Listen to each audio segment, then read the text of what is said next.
अगर आप भी चाहते हैं कि SS फिल्म्स मोतिहारी के ऑडियो वीडियो सबसे पहले आप तक पहुंचे, तो इस चैनल को सब्सक्राइब करें और साथ ही बेल आइकन को दबाना ना भूलें। बोलो बोलो दुर्गा मैया की हम कुछ कुछ के नाचो झिझिया फूट जाई तो का फूट जाई तो का डीजे विकास रीगा सीतामढ़ी।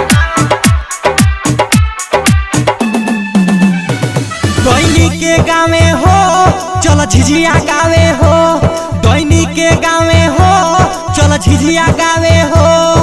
राड़ी गाड़ी दे हम भले रुक जाई तो का, हम कूद कूद के नाचो झिझिया फूट जाई तो का, हम कूद कूद के नाचो झिझिया फूट जाई तो का, फूट जाई तो का फूट जाई तो का। दैनी के गावे हो चलो झिझिया गावे हो, दैनी के गावे हो चलो झिझिया गावे हो।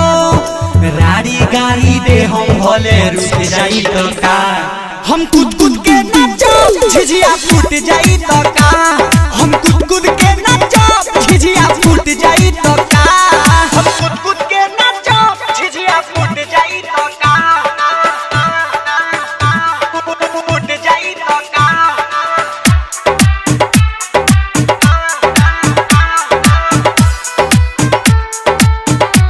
हम कुछ कुछ के नाचो झिझिया फूट जाई तो का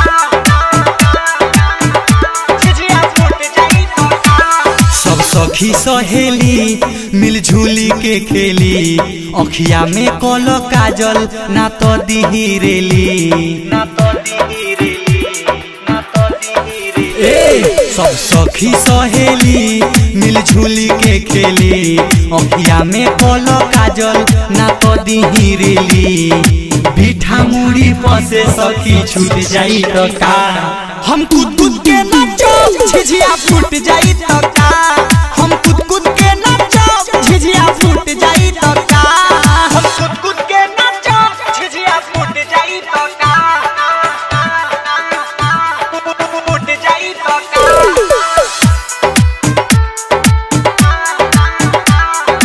ललचा रिकॉर्डिंग स्टूडियो गोपालगंज। हम कुछ कुछ के नाचो झिझिया फूट जाई तो का। पिया परदेसी सुन मोर झिझिया ना मुन, रुक जंतु मोर रा एक बात ना धुन, एक बात ना धुनो एक बात ना धुनो। ए पिया परदेसी सुन मोर झिझिया ना मुन, रुक जंतु मोर रा एक बात ना धुन। विकास हवा से दिया हमर बुझ जाई तो का, हम कूद कूद के नाचो झिझिया फूट जाई तो का,